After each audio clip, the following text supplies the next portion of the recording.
Sure. The question is from Metroid Link. He asks, what are the dumbest Zelda theories? Link is dead. Link, yeah, you think so? It is without a doubt the stupidest theory. Yeah, I definitely don't buy it at all. I do think there are some kind of like points to it, but like it doesn't really hold up once you start like trying to if you try to disprove it, it'll take you like 10 seconds to totally throw the whole theory off. The ideas and points that it uses, RPG in the chat, so we have someone in the chat saying they agree that it's the stupidest Zelda theory, but if you watch the video and you only take in what they say, it does make sense. Yes. If you only take in what they say. But if you look just like an inch deeper, they say like one of the biggest points they use is the reason Link in Twilight, or the skeleton that teaches you the hero shade in Twilight Princess is a skeleton, is because Link in Majora's Mask died while he's in the Lost Woods, and people that go in the Lost Woods without a fairy, which Link didn't have a fairy, end up becoming one of those things. The Stalfos. Stalfos, yes. Yes. So however, in Majora's Mask, Link is a child, and in Twilight Princess, the hero shade is an adult. Yes. So right there, the theory falls apart. And the hero shade knows a lot of attacks and stuff that he did not know in Ocarina of Time or Majora's Mask, like the final blow and everything else. There was the hint at a grave in Twilight Princess next to the castle that hints towards it being Link's grave, where it's like what is it? It's like the cursed soldier. Yeah. Or cursed swordsman sleeps here, or something like that. Yeah, and it's basically the hero shade, because nobody knew he saved Termina or the world or whatever, or at least saved Hyrule from Ganon in the future. He comes in the past, and then he warns them, and then Hyrule kind of saves themselves. So with this, they don't really recognize him as the hero that he is. So he just goes on being like this really good swordsman, and then obviously the story just writes itself from there. It's kind of a mystery, but we know he ends up dying, and that grave hinted at being his. The skeleton's an adult. And the biggest thing that disproves it is Nintendo has confirmed that Link in Ocarina of Time is an ancestor to Link in Twilight Princess. So that means Link had to grow old enough to get married and have kids or whatever. The getting married part's debatable, but there is a theory that he marries Milan, which is why his grandson or great-grandson in Twilight Princess, your descendant Link that you play as, is a farmhand, because he grew up... and knows the Epona song. And there's theories that Kokiri Forest is Ordon Village, since the Koroks or the Kokiri left. When Link returned to where he was raised and like turned it into his own town or whatever. So that's why people wonder like, well, then what happened to the Kokiri? But I think they did become the Koroks. I think they were kind of the Koroks all along. And just they took the form of Kokiri in Ocarina of Time to sort of take in Link into their community as a child, right? The Deku Tree transformed them to make him feel more comfortable. So... and then so those are all theories on their own, but you don't really need to add in those theories. It's just extra to back it up. But with Nintendo, like, they come out themselves and basically disprove the theory. Another thing that they use, aside from Link turning into the Stalfos and being dead, is that Majora's Mask, because Link dies, the game is based off of the 4 stages of grief, which Nintendo... I think it was Aonuma who directed Majora's Mask. It was the first game that he was able to like take control of, or at least the first Zelda game. In an interview, he was asked about this with the release of Majora's Mask 3D, and he came out and said that if you go to, like he said, it was interesting that people come to this conclusion or whatever, that each of the places are based off of their own thing, and he says it does make sense, but there's so much more emotion in each area that if you play through the game and only put one emotion to each area, then you're not playing the game right. That he doesn't want people going in being like, oh, this area is all about sadness, this place is all about forgiveness. He wants you to go in and see the happiness, the anger, the sadness in every place. Which honestly, with Majora's Mask, it is such a rich game. There is a lot of that. Yeah. That theory mentions that like the swamp area is the anger stage, right? However, there is anger. The king wants to execute the monkey, but the monkey, he's good. He's not angry. The Deku butler, he's sad because his son has vanished. There's a lot more to each area than just one thing. And in that interview, what I took in the most is, and I'll try to look for the interview later to put a quote up, but I've mentioned this in previous videos before where I think I have shown the quote. But for them, like the people at Nintendo, to literally say you're playing the game wrong if this is how you're playing it, because they want you to get the full experience of the game, to get all of the emotions, not just playing it thinking one area is about one specific thing. I think that in itself is enough to be like, well, this theory is there. And then another thing is, like, a lot of people, what popularized the theory, of course, it came from Reddit or other Zelda theorists that came up on their own, but there has been people that have made their own video about it, and because they have millions of subscribers or 100,000 subscribers, people see that, or they see the views the video has and think, oh, well, since this person is so popular, it must be true. Yeah. So, because I've had people join our Discord server, there's a section where you can talk about Zelda theories, and sometimes people have mentioned the Link is dead theory, and then I just like, usually I'll like copy and paste and like send them an interview where like Nintendo themselves disprove the theory, and they're like, well, why is the video so popular if it's wrong? And it's like, it doesn't have to be right to get a lot of views. It just has to be like maybe just people just want to hear what the reasoning behind the theory is. Like, it just has to be clickable. They buy into it. Yeah. So well, I get what you're saying, but my theory might be dumber. It's a theory that for some reason still people hold on to, and that is the theory that Breath of the Wild takes place before Skyward Sword. And a lot of people are still talking about this for some reason, and it makes no damn sense because wait, this is actually a theory that people are still talking about. It's not. See, again, this is so stupid that I'm going to Google told you I had a dumber one. Breath of the Wild before Skyward Sword. See, this is so stupid that I don't even believe that people believe it. Yeah, no, but I've seen people talk about it, and they're like, well, I still think this because of 3 reasons. And I'm like, okay, but here's 20 reasons it's not. You know, you have the Temple of Time, which is built after Skyward Sword, and it's in ruins here. You have all right. Onuma saying that hold on. Yeah. I found a GameFAQs post, so let's read through this. Okay. Wedge47 posted 3 years ago, before we had any information. So that's 3 years ago. But he says, I was thinking of where the game could possibly fit in the timeline, and I think it could be cool if the game takes place before Skyward Sword in the timeline. It would explain a couple of things that we saw in the short video clip.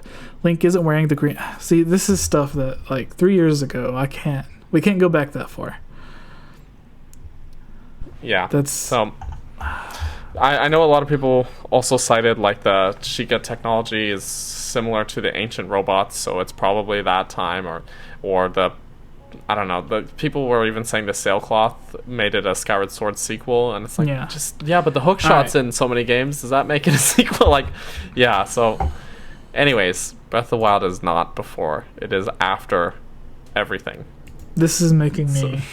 So I said I had a dumb one, but this is so like. my theory this is like willful blindness. No, my theory is like I have proof that people actually believe it. Yours is so stupid. I can't believe you don't even believe that people believe it. Dude, I've seen people talk about it in our Discord server, and I'm like, no.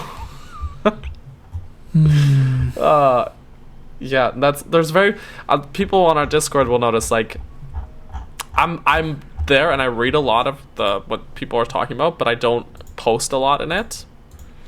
But when I do jump in, a lot of the time it's to heavily like disbar someone's stupid idea. All right, so someone says Sparrow's Nest in the chat says, I believe in the converged timeline, which goes with you. Let's see here. I stand by that theory, the converged timeline theory.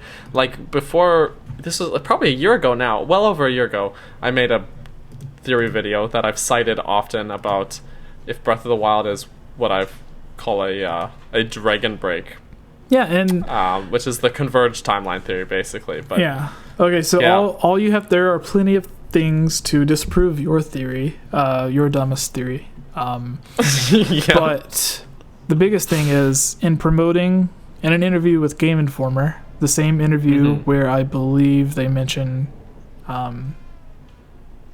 Zelda, Paper Zelda. Yes. They say he asks if it's before or after Ocarina of Time. Yeah, he says like the only thing that he can say or whatever is that it takes place long after Ocarina of Time, during a time where they've had many battles with Ganon. And Ganon, obviously, Ocarina of Time takes place long after Skyward Sword, but another thing, Ganon is a reincarnation of Demise. You can't be reincarnated before the thing that you're reincarnated from. Exactly. So there's so many things that would disprove, like every detail of this game disproves that theory. Yeah. All right. So this was fun. So I imagine you had your pick in your head. So what is a second theory that you think is stupid? Oh boy. Oh, I didn't have one in my head. That was like my big dumb one. No, that's what I'm saying is like this was the big dumb one that you had in your head. So what's one that you actually had to think of that's like this is stupid?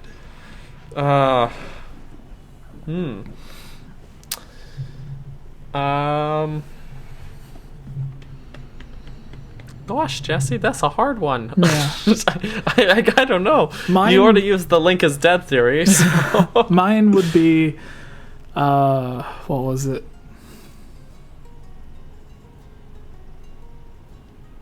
That. Oh wait, that Link and Zelda are siblings. I think that doesn't hold up in my head. Breath of the Wild. Breath of the Wild is takes place after Wind Waker. Yeah, that doesn't hold up for me because most people, their evidence for that are two things: rock salt and Koroks. Salt can't exist. Salt. There is no salt in the whole world unless the world is flooded first.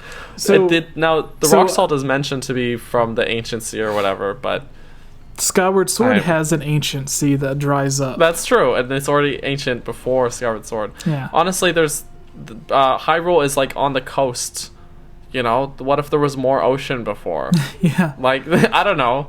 So or the rocks, the ground in those areas could just naturally have salt in them. That's true. That's where you find it in ore in the game. So another thing is what was it?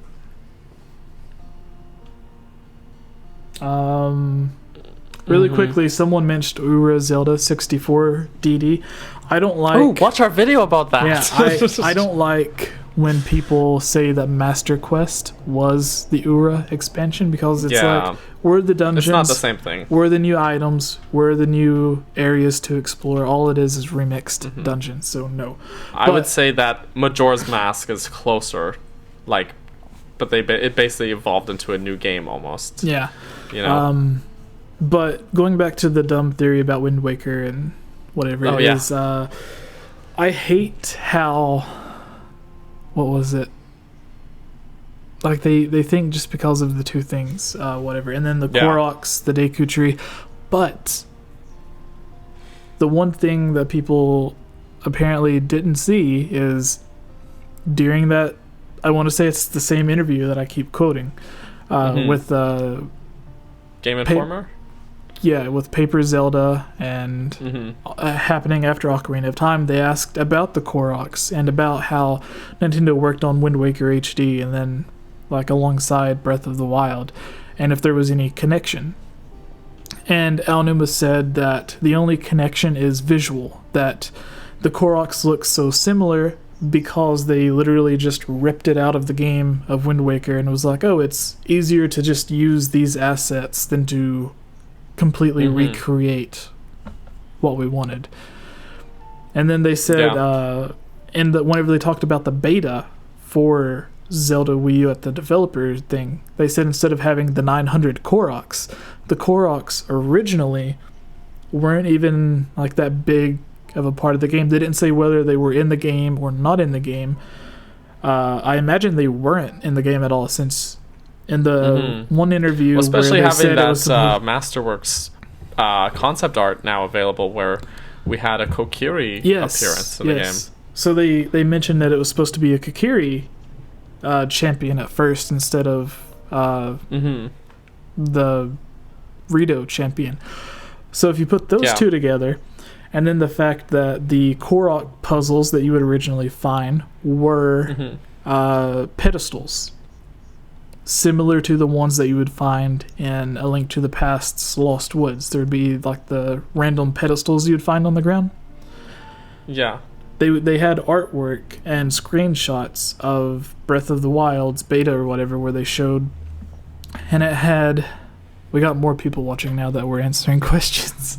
But there was like, it would show just a blank pedestal on the ground, and I assume you would just put the Master Sword in it, and then it would disappear, and it would be similar to you collecting a Korok puzzle. But they thought it didn't really make sense to have random pedestals everywhere, so they changed it to the Koroks. And I guess when they changed it to the Koroks, they changed the Kokiri to the Koroks. So instead of having Kokiri Forest, it turned into Korok Forest.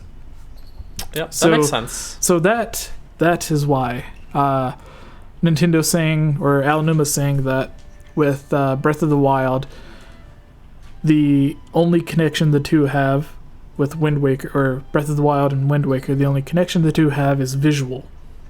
That the game itself doesn't really have anything to do with Wind Waker as like a sequel or whatever. Yeah.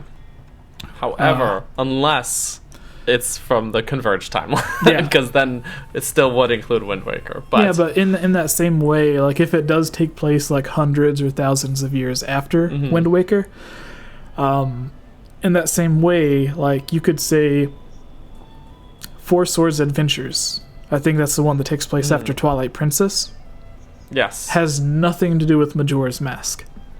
They're on the same timeline, but the games really don't have anything to do with each other. So you know what, I just thought of another dumb theory. Don't let me forget I have one. Okay, go on.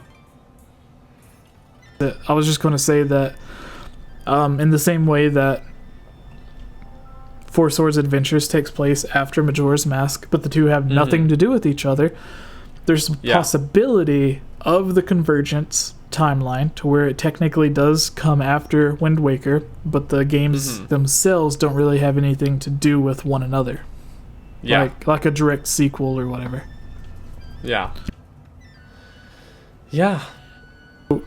Your turn. So, what's your second dumbest theory? Another dumb theory I thought of, and this one, like, I'm already always skeptical about theories that are based around Hyrule's geography, because that's not something Nintendo takes into account when they're making Zelda games, right? I always say this. I'm always the person that says theories based around geography are stupid. Sorry, you're cutting out, Jesse. Like, I always say theories based around geography alone are stupid, because there's really quick, like, there's the quote from Nintendo where they say, like, the reason an area like Lake Hylia looks so different from one game to another, and it's located in a different area, is because if they Like, it doesn't necessarily have anything to do with the story, the lore, or anything like that. It's just, if they made every single game looking exactly the same, then there's no surprises. It's just... Yeah, like, it's not fun to explore then. Yeah, they literally said it's not fun if you already know where everything is and how to find it. So that's why one game like Hylia may be in the bottom left corner, and it may be really small, but in the next game it could be like in the middle of the map, like in... Breath of the Wild, it's like sort of in the center of the map beside kind of close to the plateau. Yeah, that's what I was thinking of, the Great Plateau. So I mean, like, I'm already skeptical when people cite geography for their theories, because it doesn't hold up. Nintendo doesn't take that into account when they're building their games, and honestly, like, it's so different in every Zelda game that if there was like one inconsistency in one game, that would make sense, but because it's inconsistent in every game, it doesn't. So this was a theory that I heard before Skyward Sword was released. I was like one of those mad people with post-it notes on my wall trying to piece together the timeline. So we all knew one of those people. So that was me. I did think at the time that there was a split timeline. There was like two factions of timeline theorists back in the day. There was the split timeline people and the unified timeline people. So I was on the split thing. I didn't think there was three. I thought there was two at the time. But one theory for the unified timeline theory back in the day was that Zelda 1 and 2 took place after Wind Waker, because the ocean dried up. Oh, it's always the ocean drying up. Yep.